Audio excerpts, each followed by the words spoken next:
Welcome back, and now for the news in detail. We start from Syria, where a bomb attack has killed 13 people and wounded 30 others in the border town of Tal Abyad. A war monitor says the car bomb exploded in a local marketplace. It said pro-Turkey fighters were among the dead and injured. Turkey's defense ministry blamed Kurdish fighters for the attack. Turkish forces took control of the town during its recent military offensive in Syria for the establishment of a safe zone.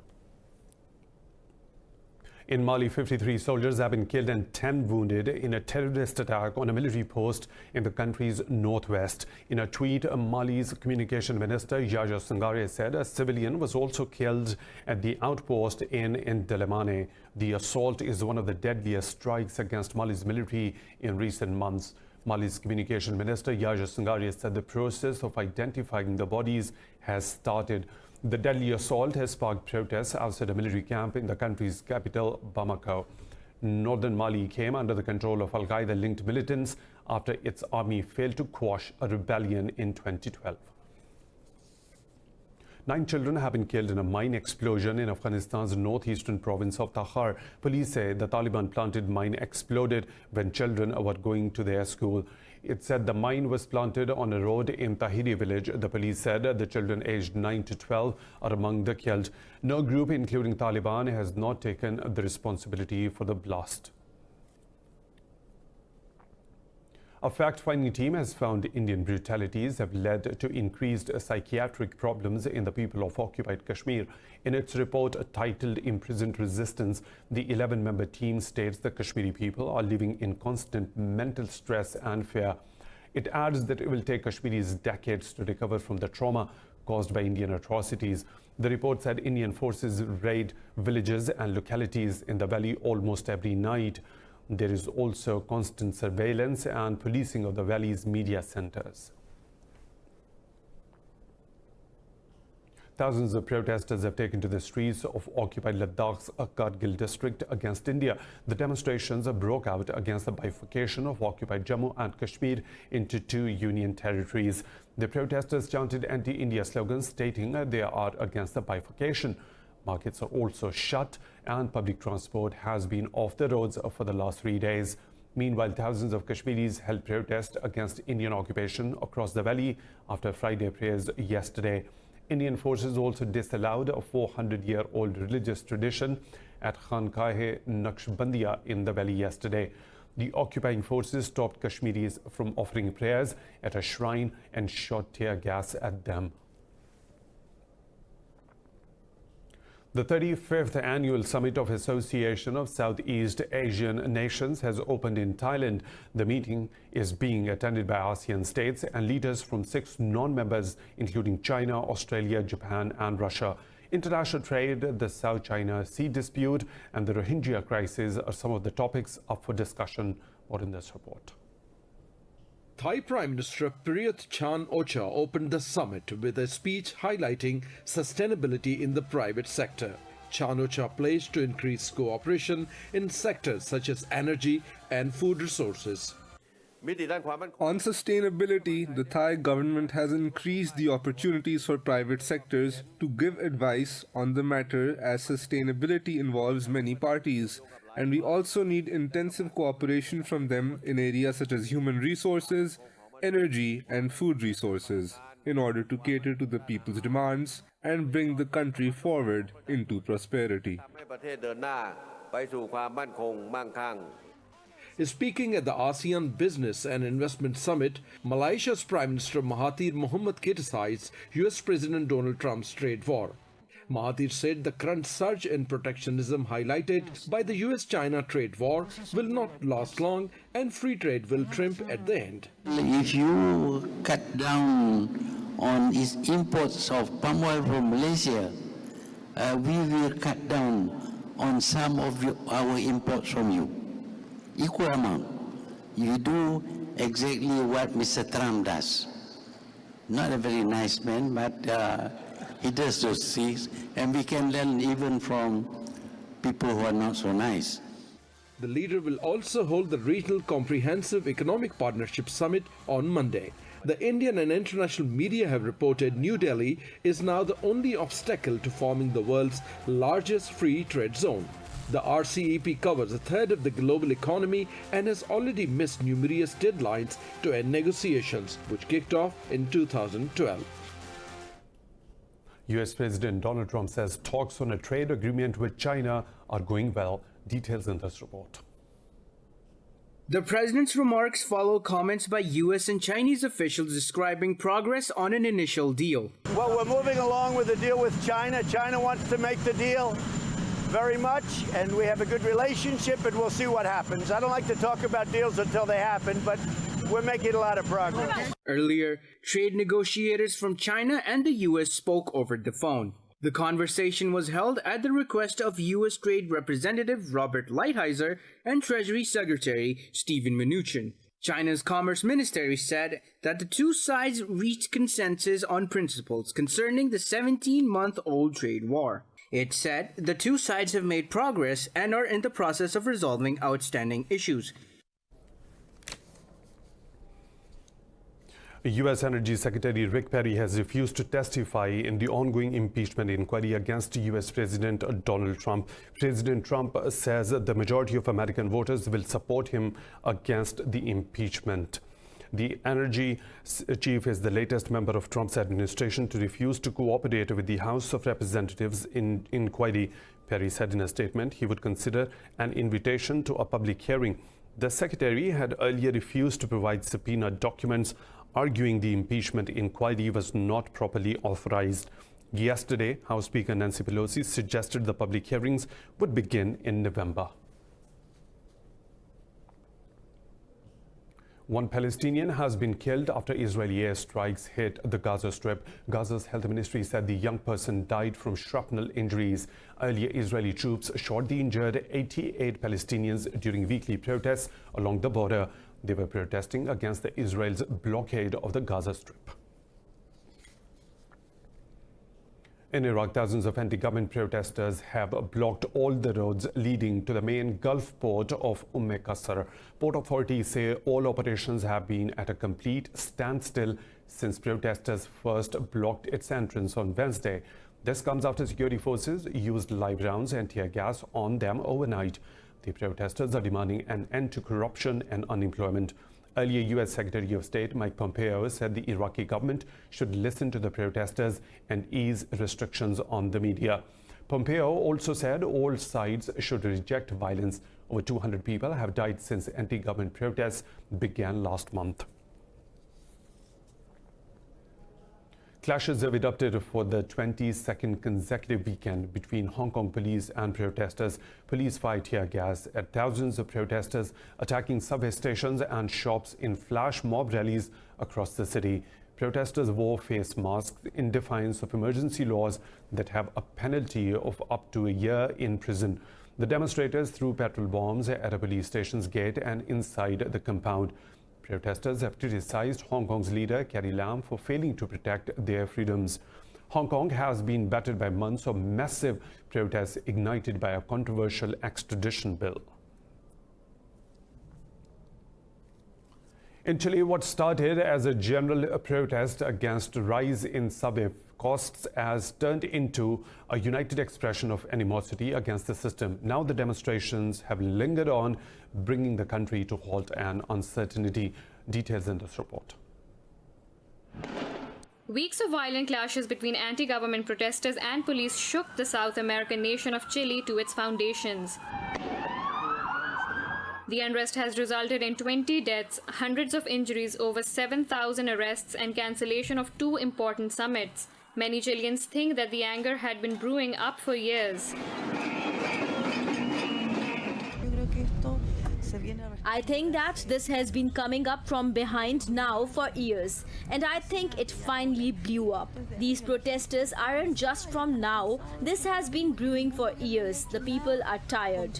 We are tired. Chile's President Sebastián Piñera has scrapped the fare increase along with shuffling 1/3 of his cabinet. He declared a state of emergency in 6 cities, including the capital, Santiago.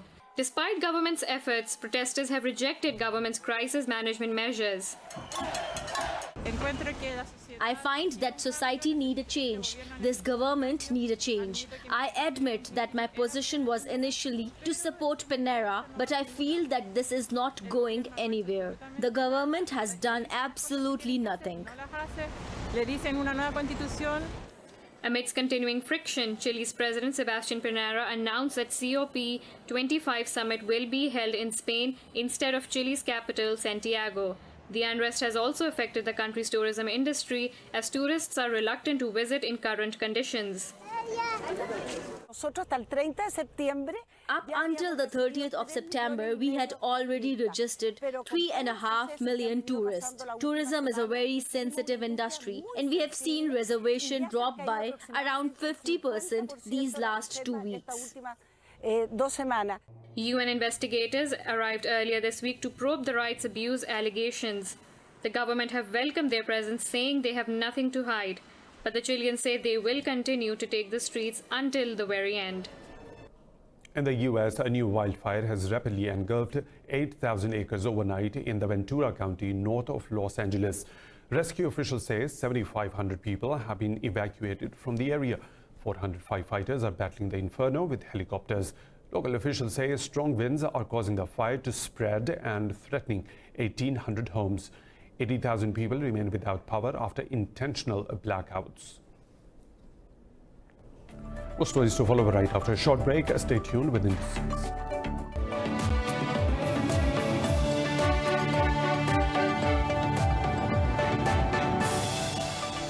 Doctors in India's capital, New Delhi, say there has been a surge in people suffering respiratory issues in the city. That is due to the prevailing air pollution in the city and nearby areas. A public health emergency has been declared as the air quality index dips to 459 after Diwali celebrations. Details in this report. Toxic smoke has once again engulfed India's capital. The air has become so polluted that authorities in New Delhi have declared a public health emergency. Schools are closed and all construction activity is suspended until next week. It feels suffocating. The mask only gives temporary relief. I am coming after riding my bike for about 25 kilometers, and the air quality is uniform throughout. The air is not even slightly cleaner anywhere. New Delhi ranks among the world's most polluted cities, with the air quality declining to hazardous levels this time of the year. The problem is worst in October and November, and this is when farmers in the states of Punjab and Haryana set fire to paddy stubble in their fields. The International Day to End Impunity Against Journalists is being marked around the world. A report by the United Nations says killings of the journalists rose by 18% between 2014 and 18 compared to the previous 5 years. The report says with an average of 2 murders a week, close to 500 journalists have been killed in the last 5 years. It says journalists were targeted most in Arab states with 149 killings. Latin America and the Caribbean follow with 127 murders.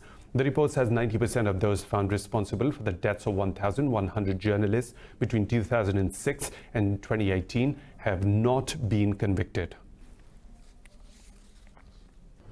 The Day of the Dead is a Latin American tradition dating back around 2,500 years. Family and friends gather on the multi-day festival to commemorate deceased loved ones. This year in Bolivia, which recently had a controversial election, the event took on a decidedly political tone. More in this report. The Day of the Dead is usually an apolitical affair. Most people like to spend the day at the cemetery with their families praying for the deceased. But this year, some people are mourning Bolivia itself. I'm Marcelo Terraza's mother-in-law.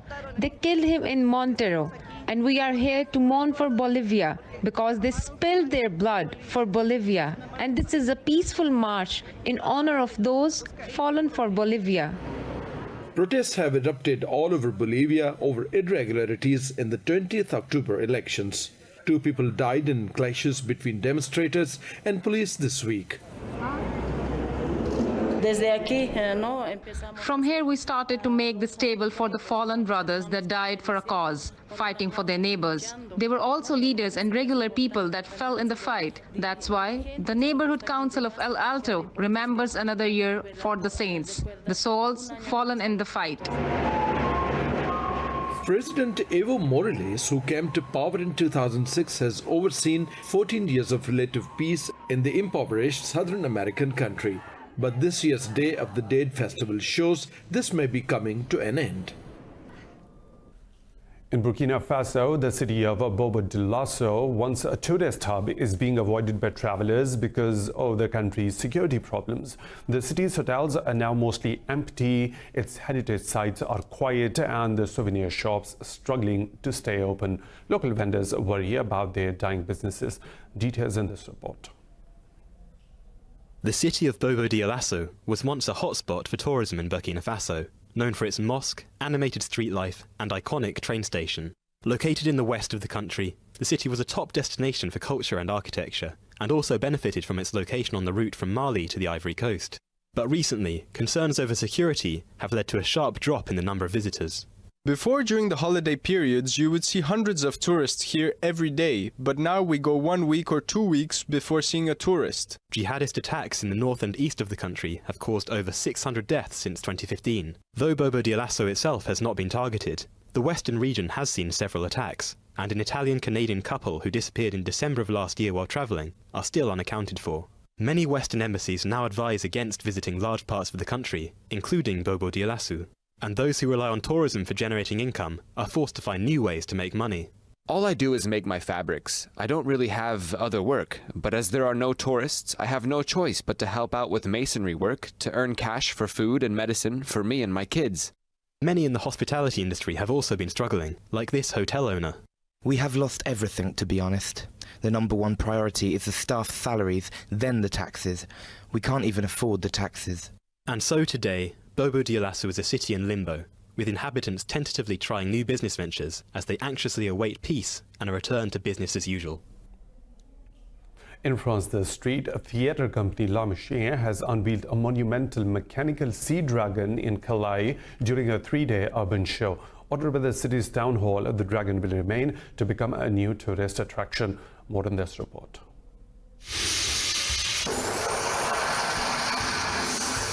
A 10-meter high, 25-meter long monster built of steel and carved wood had met its fan in the streets of Calais.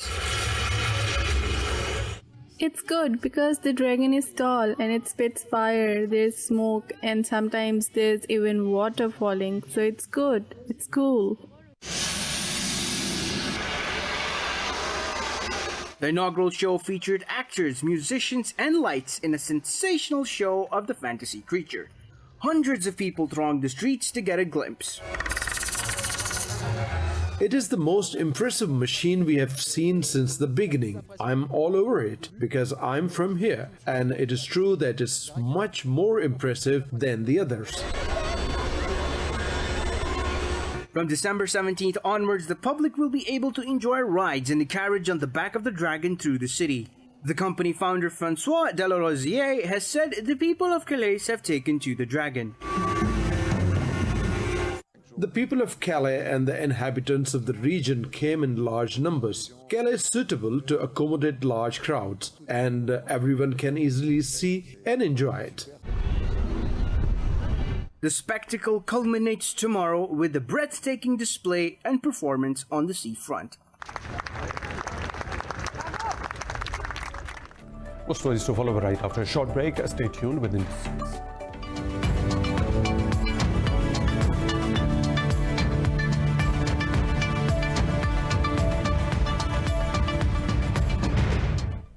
Pakistan's trade deficit has decreased by over 30% during the first 4 months of the 2019-20 fiscal year. In a report, the Commerce Ministry said the trade deficit has fallen from $11.7 billion to $7.8 billion. It is mainly attributed to a drop in imports, which is already hitting low, near 20%.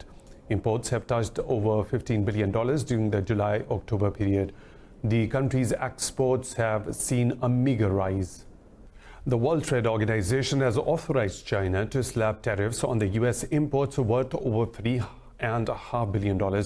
In a years-long dispute over U.S. anti-dumping practices, China had asked the WTO for permission to hit the U.S. with more than U.S. $7 billion in tariffs. Washington voiced disappointment with the decision, arguing the ruling has no foundation in economic analysis. A U.S. trade official stressed the WTO decision will not have any impact on continuing trade discussions between the U.S. and China. The trade official added the U.S. government will discuss with interested parties on how to move forward.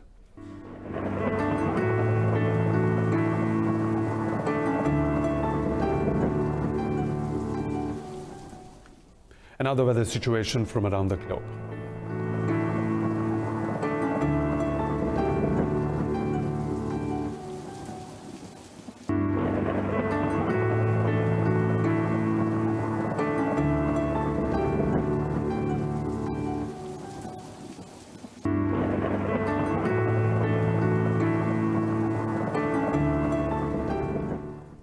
And that's all for now. For the latest updates, you may follow us on social media at Indus Special.